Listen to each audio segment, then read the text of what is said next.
Hi, in this video, we're going to learn how to graph polynomial functions. But first, we are going to define polynomial functions and we give some examples of it.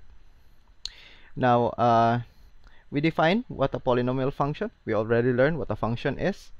And polynomial function is one of the common classes or categories. Example of categories of functions. So, this is a family of functions that is very common in algebra. So we first discuss this type of function. This is polynomial function. Now first we will define what polynomial function is. So we have definition here. A polynomial function is a function, of course, right, from the name itself. So it's obvious that a polynomial function is a function. We already knew what a function is. So let us not go back and discuss that one. Now, polynomial function is a function defined by this equation. Okay, so if you can see this type of form for an equation defining a function, then this is called, and that function is called a polynomial function. Now, unsa man ang dagway sa equation or equation defining a polynomial function? As you can see, we have many terms here, or it may be 1 or 2 or 3 and so on. But we have f of x equals a sub n x raised to n. So we have a first term. The second term will be a sub n minus 1 x raised to n minus 1 plus dot dot dot and so on and so forth, plus a sub 1 raised to x raised to 1 plus a sub 0. But remember, a sub n, this one, and so on, and this one must be real numbers. Okay? And n is a non-negative. Remember, the exponent, the highest exponent, must be a non-negative. So when you say non-negative, it means dili negative nga integer, no? Non-negative integer, so meaning 0, 1, 2, and so on and so forth. Now, this n here is called the degree. Alright, so that n here is called the degree of our polynomial function. Remember also that the leading coefficient, this is called the leading coefficient because this is a coefficient, okay, with a variable with the highest exponent. Okay, so ang an dapat dili equal to 0. Bahalag ang uban 0. Let's say a sub n minus 1, n sub n minus 2 up to n a sub 1 to a sub 0. Bahalag 0 tanan basta kay ang kini dili 0. Okay, it must not be 0. The domain consists of all real numbers. So we already knew what the domain is. So a domain is the set of all permissible values of x. Okay, so you can plug in any real number here. So because in the definition, the domain of polynomial function is set of real numbers. So meaning you can plug in any real number here. So you can plug in any real number and then you can have a particular value of our f of x. Okay, so we have some examples here. In your grade 8, you've already learned what a linear function is. In your grade 9, you've already learned what is a quadratic function. In your grade 10, you've already knew higher polynomial function of higher degree. Let's say cube, cubic, quintic, and so on and so forth. So this time we are dealing with the more general, polynomial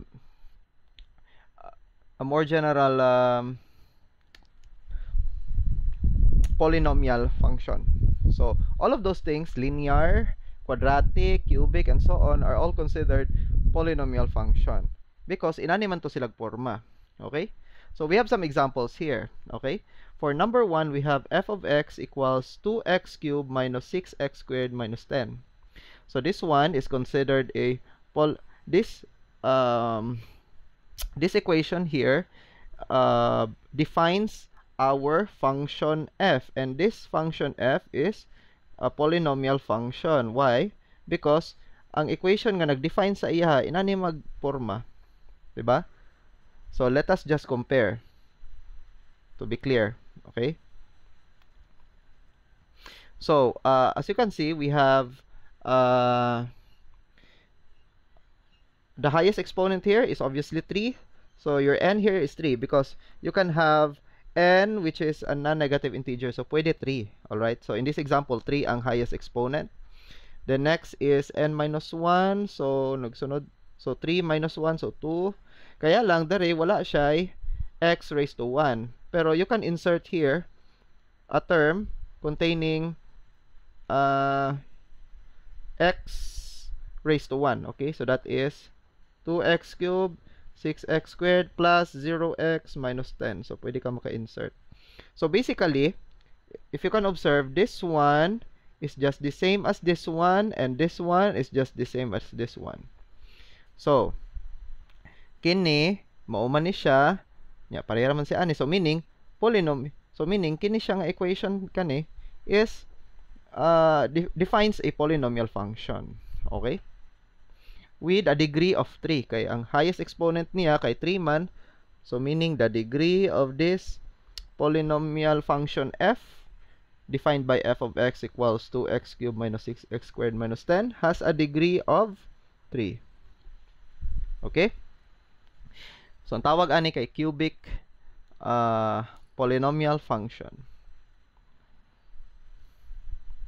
or a polynomial function of degree 3. So pag may kag degree, mo na ng pinaka-highest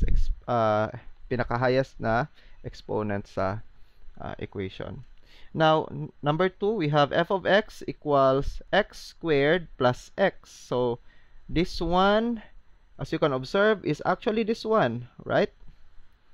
Okay, kay kung imo ni siyang i-rename gamay, may imo na siyang x squared plus x plus 0, right? So basically the same siya ani. Kaya lang ang a na to kay 1.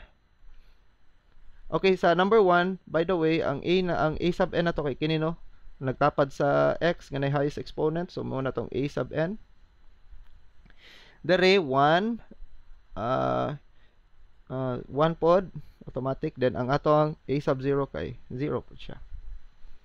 So basically kini siya kay mo gini ang nanawong niya. Therefore, since kini man nga equation, okay, kani man nga equation kay mao man ni. So this equation now it defines a polynomial function. So kay equal naman siya ani, so kani po na equation, di ba? Equivalently defines a polynomial function. So na siya degree nga, in this case na siya degree nga 2. Ang tawag ani quadratic function, and I'm sure that you are familiar with this in your grade 9. So this equation here, right here, is a function, this equation here defines a quadratic function. Okay, so kaning f dere kani siya defines is actually a quadratic function. Okay, and you're familiar with this. Ang graph anang quadratic function kay ing ana ra no, either ana or pababa ana. So nara na sa duha, either up or down nga letter U. So inana man to no sa inyong grade 9, inana to madagway ang quadratic function. How about this one, number 3? So for number 3, in this case, ang highest exponent lang niya kay 1. Alright? So pwede man, okay, ang n man na to, kay pwede man na negative integer man, so pwede 1. Okay, so in this case, 1 ang highest exponent. And if you will compare kani, mo magini siya, di ba? Kaya lang ang highest exponent niya kay 1. Okay, 1 lang. So magsunod jud ana kay syempre pababa man ni no ang powers. So syempre kung 1, so ang sunod ana wala na gyud, di ba? Kung 1, so nagsunod ana wala na jud. wala na x, no, wala x. Okay. So kini, this is an equation that defines a polynomial function. Yeah. So example ni siya sa equation nga nag-define sa polynomial function. So this one this f here is a polynomial function. Kay mo man ni siya kini, di ba? Particularly this f is called linear function. Nganong linear man siya? Kay ang highest exponent niya 1. Kaganiha to quadratic. Pag highest exponent 1, linear function. That f is defines a linear function. Okay? So ang degree ani is obviously 1. Alright? Now how about number 4? So for number 4, wala man siya x. Okay, walay x, walay okay, x. Wala siya x, no? So kini siya nahulog nga dere kanira siya. Constant lang ang naa. So pag ang constant lang ng a, automatic the degree is 0. So that's when if the case when ang n nato kay 0, okay? Pag n nato kay 0, so automatic kuan siya constant function. Kabalo man ta sa constant, no, pag i-graph na siya y man na y equals 3, so ana man na, no, so diri mo agi sa 3. So horizontal line lang na siya. Okay, basta mga ingana horizontal line, degree, linear gyapon siya, pero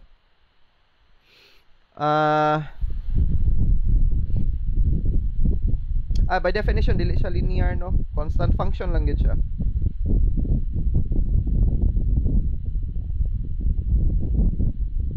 Okay, so 0, basta 0, straight man pod lang na siya. Okay. So 0, pag 0 ang degree, meaning ang highest exponent kay n, so wala siya x diha, no.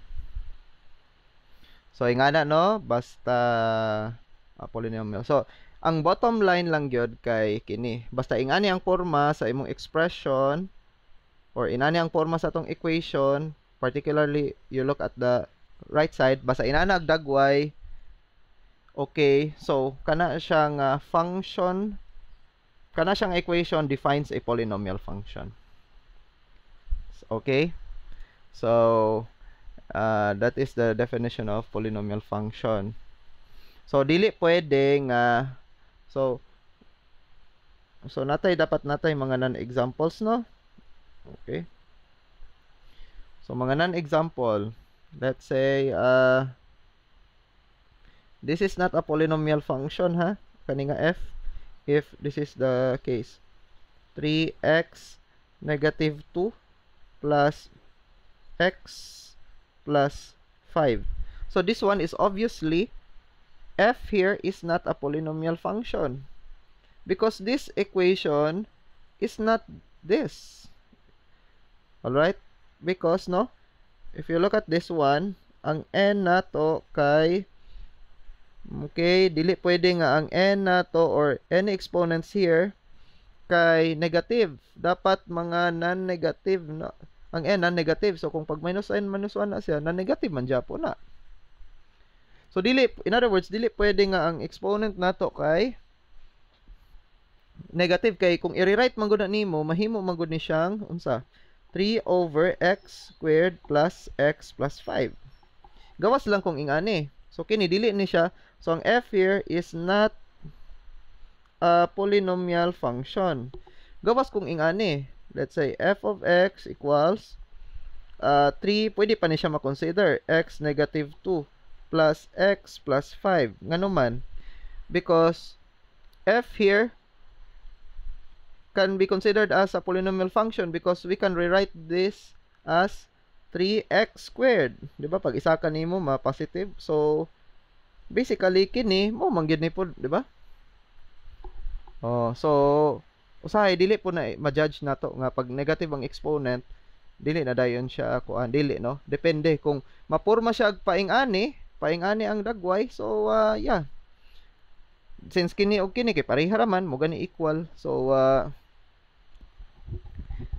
makonsider gyapon nato nga ang f diri kay polynomial function.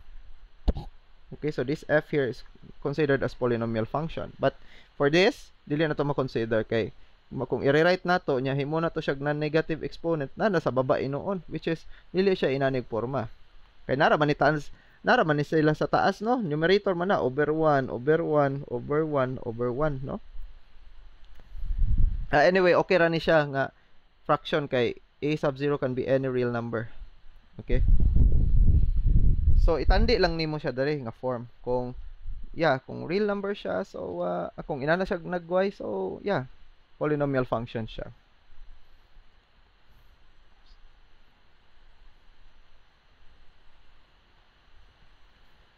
Pero how about this one? Let's say na yung mga square root of 2x raised to 3 plus 2x squared minus 5x plus 4. Makonsider gyapon nato nga ang f dere polynomial function. Ngano man okay lang man nga ang imong mga a's, a sub 1 kani siya mga coefficients kay real numbers. So okay lang kay real numbers man na siya. Nya okay man po na nga tong mga ano dere, mga powers of x, ang mga exponent mo niya kay non-negative integers. So okay lang. So okay ra man kay remember kana okay lang man na siya. Pwede ra man na real numbers. So kani real number man na siya. So okay lang. Alright, pwede gani ang fraction. Kini pwede gani mga fraction mo mabuot ana. Kaya we are not restricted because these coefficients here are all real numbers. Pero again, a sub n must not be 0. Okay? So kanang nag-una nga katong na highest exponent must not be 0. Okay? So I hope that is clear for polynomial functions. Now that would be all for the concept of polynomial function. We'll proceed to how do we graph a polynomial function. We will continue this discussion on our second part of this video, so please stay tuned. Thank you very much and have a nice day.